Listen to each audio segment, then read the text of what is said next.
Hello, I'm Justin. Just wanted to tell you about my experience. I've been hired at Disneyland, so I just wanted to clear up a few things. Not for me, but for anyone watching this. I hope you get something from it. So first I want to tell you about the process I went through to get a job. It was application, then you do their little quiz thing, and then the interview, and eventually a job offer. I think it happens much quicker, but in my case it didn't, and that was a little confusing. It is currently November of 2015, and I applied for Disneyland back in like March or April of 2015. So that was a little weird. They didn't call me before the summer, which I thought, I'd done it early enough to where they would have hired me on for like the summer crew. But they did not. They waited until like the end of August, I think, is when it all happened. They sent an email saying to fill out their little questionnaire thing. I did that, and then I got invited to the interview. And so if you've never been to an interview before, or have never been to an interview at Disney, it's pretty much what you'd think. They're gonna ask questions about your history in either school or work, depending on what your history is. I will say they ask a lot of stuff about like guests and clients, that kind of thing, what you've done for other people. If you haven't spent a lot of time, they might not all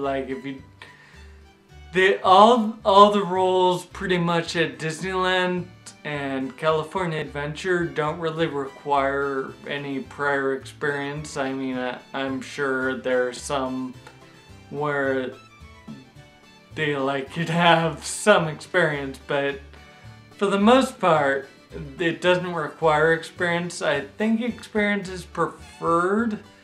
So if you're going to work on rides, they probably would like you to have some experience operating machinery. And they also look for you to have done something, and like I put on there that I've acted, so I've acted in front of people. So dealing with people isn't too much of an issue, but they did say that they would like me to have more experience in that area. That's why I got the role I did. I'll talk about that in a minute, but for the most part, I think what you need to know for the interview at Disneyland, and maybe this works for most places, I don't know, and I don't even know if it worked. It just helped a lot. I smiled the whole time. Not a little smile, just like, a relaxed smile, but big enough to be seen, because I went in there one time and the lady accused me of not smiling, which I was smiling. I probably just wasn't smiling enough. So maybe for your role you won't have to smile as much, but for the interview I find it helps to be smiling as much as you can, even when the conversation doesn't sound very good. Because they are filling out things, so they can't be paying attention to you the whole time. They have to be going off of your answers. And one of the questions always seems to be, what have you done that it was going above and beyond a certain project or your work parameters or whatever. So, yeah. Anyway, they gave me a blue slip. I had gotten a blue slip the year before because I tried to get into PhotoPass, which I would have liked better, but they hardly ever have that one. Or I hardly ever see that job available, so I don't know if they fill it internally or what they do. But then she said, you know, they'll email you offering you the job, or they'll send an email. Excuse me. They'll send an email that offers you Alexa. Oh, not Alexa. What am I trying to say? They'll send you an email saying if you're still interested. And so a month goes by, so it's October now, or the end of September, and I get an email asking if I'm still interested. I say yes. About a week later, so now we're in October. Well, I don't know exactly how it happened, but the timing, like I said, doesn't really matter. So about a week later from when I did that email, maybe 2 weeks later, maybe a week and a half, something like that, I got a letter saying, congratulations, you've been hired. And I had applied for the 4-prong role thing. They had it available. It was attractions, food service, merchandising, and custodial. But what I got was custodial busser. So, you won't necessarily get what you want, but in the interview she did tell me that she was going to put me down on the maybe list for that, or the blue list, the wait list, I guess is what it's called. And from there, I can transfer in a few months if everything works out. I need to figure out how all that happens. But apparently there's a manager's signature involved. You have to be a good employee, which is stuff you'd kind of understand. At least I think you would. But anyway, once I accepted the job, and you have to accept it, they'll send you an email saying, congratulations, you've got the job if you want it. But you have to click on that link and then go to their website and say, I accept. So make sure to do that, because otherwise they'll ignore you. They'll just figure you didn't want the job. And you have to pay attention to their emails, because next they're going to be sending you a whole bunch of emails. They're going to send you stuff for a background check that you have to do. It's not actually from them. It just says their name like barely, but it's like accurate background checks or something. So that isn't trash. They actually need you to fill the background check thing out if you've been employed with, or if you've gotten accepted with them. Then there's their thing you have to fill out. You have to go to their hub and fill out a whole bunch more paperwork where you'll have to do a digital signature. You can do that with your mouse, or you can do it with a trackpad on a laptop. It was honestly easier with the trackpad for me. If you have a pin connected, that might make it real easy, and I think you can say, you know, I'd rather go down to Disney and fill this out in person. I think there's a checkbox for that. So then you'd have to fill out all the paperwork there, but filling out the paperwork ahead of time is probably going to be easier.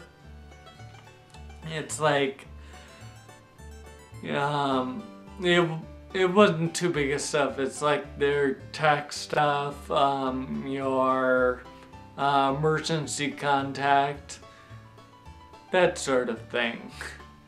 I was gonna say something else, but I forgot. Anyway, they tell you about the orientation, but they don't tell you when it's gonna be. They just tell you that, well, they tell you it's like happening when the day it's happening, but they won't tell you what time or where you need to be or anything. And but then they send you an email for something called onboarding. And you might be confused because I've never heard of onboarding until now. And onboarding, they have you come down, they have you fill out a few more papers. They also, when they send you the email for onboarding, they send you different links. One's a link for all that paperwork you need to fill out, and then one's a link for extra paperwork that you need to fill out and bring to them, but you only need to bring the signature pages to them, not everything.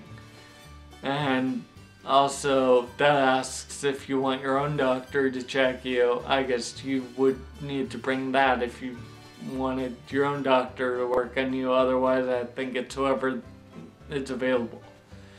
You can read through all that. There's like a little manual, but you only really need those 2 pages that you need to sign. And they will have those pages for you if you don't print them out or you forgot to or whatever. But at onboarding, it's basically you go to the casting center where you were interviewed, and I mean, it's nothing big or anything. They just have you fill out a little more paperwork, and they tell you what time your orientation is. And I apparently have 3 classes, and it's gonna take a total of 20 hours over different days, like I think November 13th and November 14th and Monday, November, whatever, 16th, yeah. And they're all early in the morning, and they tell you where they are now. So the onboarding is good for a little bit of extra stuff, and they do take your picture that day, so you might want to be looking nice, just saying, because they're going to take your picture. I don't think you'll have to look for it. They don't hand you a pass or anything until your orientation, from what I hear. And, oh, you also, you'll want to orientate the onboarding. You'll want to bring a picture ID and your social security card, or an ID and your birth certificate, or just a passport.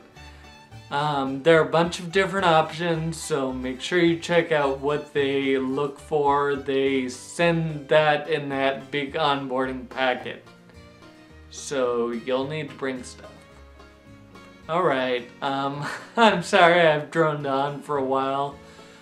I just really wanted to convey this information because I had a really tough time finding information on this, and actually I didn't find any. So I was kind of worried about, you know, am I going to find out what to do with the orientation? But you do find that stuff out at onboard. So once that happens, yeah, you'll know what's going on. Not everything, but that's what orientation is for. Alright, so congratulations on getting hired at Disney, or even if you're just going to interview or, you know, filling out the application, congratulations on that, because applications are not easy. I should know, I filled out a lot of them, and I'm sure a lot of people fill out a lot of them all the time. So, when you're looking for more information, just make sure not to just look at one video or one thing. Also read what other people are saying. I will try to put more stuff on, or at least one more video up, because I would like to transfer, and if I do get that opportunity, I'd like to put the I'd like to explain that process to you, so that might be helpful. I'm going to do other things on this page too, so you can check those out, but they might not be as helpful as this. It's gonna be like poetry and stuff, so it's just gonna be whatever I do. Maybe I'll, rant about things or whatever. I don't know. I've got some ideas, I'm just throwing them around. It won't be like, it won't relate to all this, but thank you for checking this out. So I hope it helped you a lot, and congratulations again. Alright, I will talk to you later. Goodbye.